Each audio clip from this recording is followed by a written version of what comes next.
time now for the South Australian drink of the week, and just before we taste these wines that are before us tonight, we have to do something very special, and that is toast our late patron Queen Adelaide. So the awkward thing, of course, is our glasses are currently empty. So here's what I'm going to do to get things rolling. One of the wines we have here tonight, which will all be explained in full in just a moment, is the Raiders Estate from Coonawarra, the 2012 Cabernet Sauvignon, known as Billy. It's hand selected. This is going to be the base of the wine we try tonight. So I'm just going to crack this one open and pour us all a little bit of this beautiful Cab Sav, probably from the region that is best known in South Australia as the region of Cab Sav. So, David, would you mind passing one down? Sure. It's like school, isn't it? Take one, perhaps not with glasses of wine, and pass the rest down. There we go, there's another one. Thank you. One for me. Here we go. So, gentlemen. Good on the nose. It is to the Queen. To the Queen. To the Queen, and all who may sail in her. Cheers. Cheers. Nigel, do I get to choose you? There you go. Well done. All right, so what we're drinking here, this is the Billy, which is a Cab Sav from the Coonawarra. Let's have a little snort. What first reactions? Soft. Yes, soft.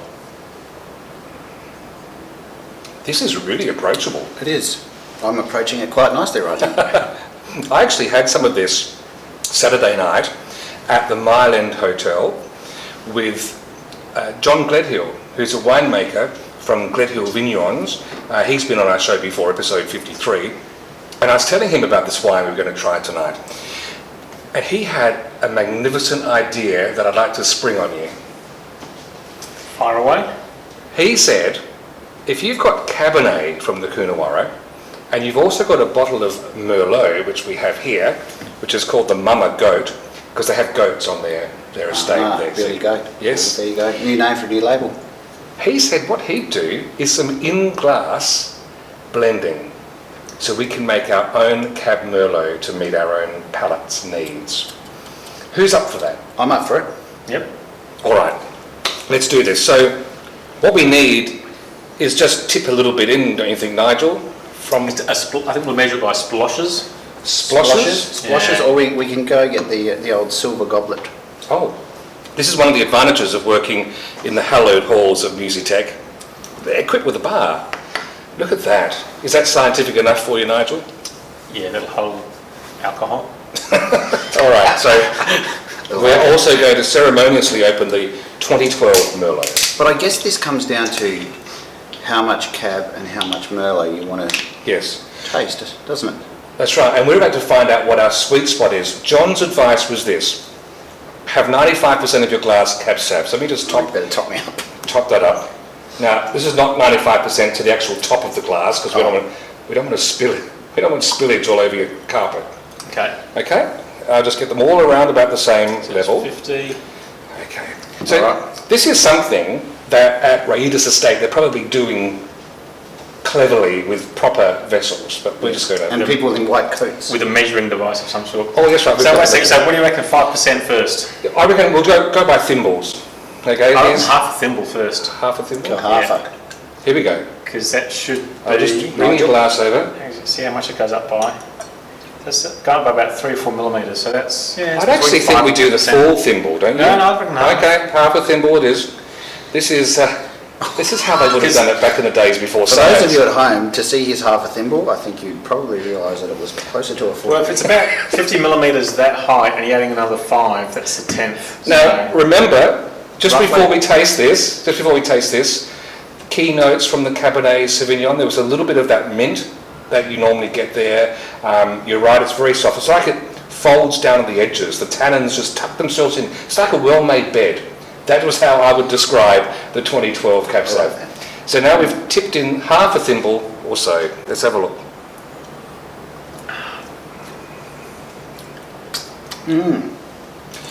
There's an amplification of some notes here, which is fitting, being in a music venue. I just can't quite place. It's a bit more tannin. It's actually brought some dryness to the it's fore. drier, yes. Yeah, we've all noticed that together. Yes. This is fascinating. I'm ready to go the full thimble. Oh, the full thimble. The full thimble. So you're going to add another 10% onto the 5 you've got?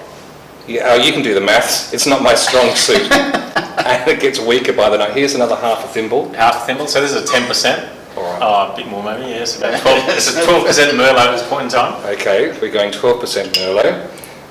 This is great fun. Look, seriously, if you're going to buy this wine, I would be suggesting you buy a bottle of the Cab. Oh, this is not scientifically even. Definitely not. Here we go. So you're estimating about 15% Merlot. I'd say we're between 12 and 15 at the moment. Okay, here we go. On top of what we already had. No, in total. In total? Yeah. I'll take your word for that. Definitely drying out. It is drying out. It's actually taken some of the dominant fruit off the palate. I agree. We're all getting the same thing, aren't we? Which makes me think, And there's a bit of a berry edge now. are you getting a berry edge? Yeah. Actually, it's coming up afterwards. Yeah. From the back palate. It's like, here's what happens. You know those cartoon characters that are about to run and they go, zzz, all their legs go, and then they shoof into the future? This is kind of like that. It comes into your palate, zips by, and then it goes, oops, we forgot the berries, and then they backload the berry onto the palate. I'm really liking this. I'm actually curious to see what one more thimble does to this, because I think that would bring it up to, what, 25? Would you say it's 25? 20. About 20, between 20 and 25 would be my estimate. Remember the overall volume? Yeah. Okay. We trust the scientist with the numbers. Because I want to see what the Merlot is like when it takes full control. Oh, yes. But then we could, yeah. We could actually have a little taste of the straight Merlot as well, couldn't we? We'd have to get more glasses. Well, that's You okay. have- you go, okay, let's do this first. Here we go. Another half a thimble. So, there we go. This is fantastic and must be gorgeous radio to be listening to as well. Oh, yes. What I'm doing here is I'm pouring out 3 half thimbles. Gee, that's hard to say. It is. So, felt like after Graham a few Kennedy. more wines, I think you'll have even more fun. I'd say, look, I reckon our glass is a little bit different. My thimbles have been more generous, so I'm probably hitting more like a third Merlot. No, you're not. No? Not really. Here we go, gents. This is the most Merlot yet.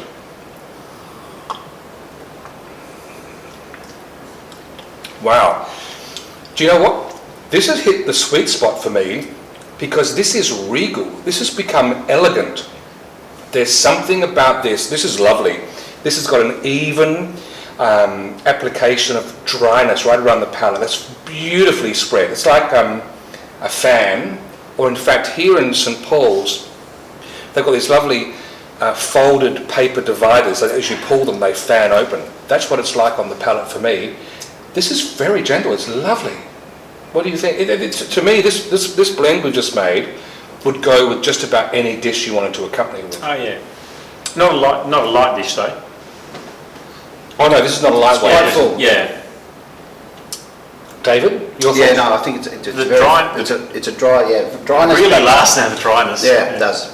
It's up. The dryness. And do you know what? This is surprising me because although I love a straight Merlot, I don't tend to get them that seem to be this big No. and this bold. It's almost like Billy Goat Gruff. There's something, it's like a scary billy goat under the bridge that scares a lot of the fruit away and says, I'm here to dry your tongue. It's called Mama The Goat. mama billy goat. The Mama Billy Goat. Maybe that's why they call it mama goat. 'Cause it scares the goats away. Here we go, straight Merlot. This is the Billy Goat, 2012. This is such a different wine.